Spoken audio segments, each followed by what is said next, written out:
Beredar kabar bahwa FIFA sudah mengirimkan surat pembatalan ke Indonesia jadi tuan rumah Piala Dunia U20. Tapi pemerintah kabarnya masih bernegosiasi dan belum mengumumkan hal itu ke publik. Saat ini, opini publik sudah terbelah soal timnas Israel yang bakal datang ke Indonesia. Ada yang menolak, ada juga yang menerimanya.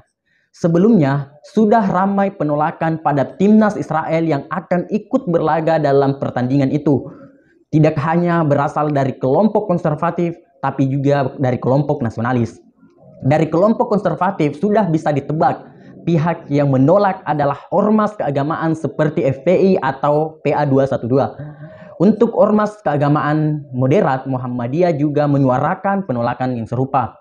Sementara penolakan di kelompok nasionalis dimotori oleh politisi dari PDIP, yaitu Wayan Koster dan Ganjar Pranowo. Kelompok yang menerima kedatangan timnas Israel itu dimotori oleh kelompok nasionalis dan pecinta bola. Sementara itu, ormas keagamaan moderat dalam barisan ini adalah NU. Kedua belah pihak memilih argumen masing-masing. Kelompok yang menolak mengingatkan pada penolakan serupa yang dilakukan oleh Presiden pertama Republik Indonesia, yaitu Soekarno. Selain itu, ada juga potensi ancaman terorisme yang meningkat jika timnas Israel tetap berlaga di Indonesia. Karena bagi kelompok teroris seperti Jamaah Islamiyah atau Jamaah Ansharud Daulah, Israel adalah musuh yang harus diperangi. Alasan itulah yang membuat kelompok yang menolak kedatangan timnas Israel menyuarakan pendapatnya. Sementara mereka yang tidak mempersoalkan kedatangan timnas Israel beralasan anggota parlemen Israel dan atlet olahraga Israel pernah bertanding ke Indonesia. Kenapa baru sekarang timnas sepak bola Israel dilarang?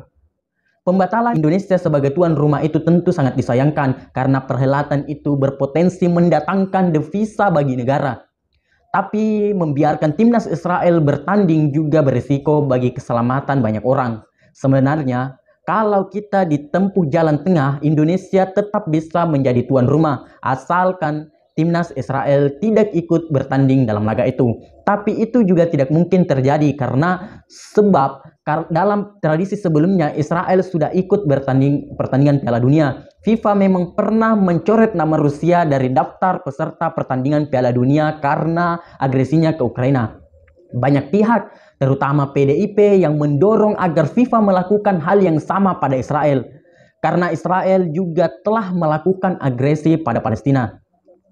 Tapi sekali lagi, dua kasus itu memang sulit untuk disandingkan karena agresi yang dilakukan oleh Israel sudah terjadi puluhan tahun sebelumnya dalam tradisi kolonialisasi yang rentang waktu lama yang bisa mengubah identitas agresor. Misalnya Inggris dulu melakukan agresi ke wilayah Australia atau ke bangsa Eropa yang dulu menaklukkan tanah yang sekarang disebut dengan Amerika Serikat. Dalam kurun waktu yang lama, para agresor tercatat sebagai penduduk resmi wilayah tersebut, sementara pribumi di sana malah tersingkirkan.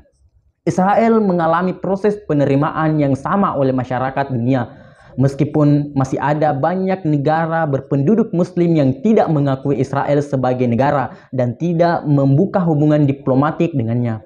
Itulah mengapa organisasi internasional seperti FIFA menganggap Israel sebagai negara yang resmi dan sah untuk ikut pertandingan dalam Piala Dunia. Keputusan ini tentu tidak dapat diganggu-gugat.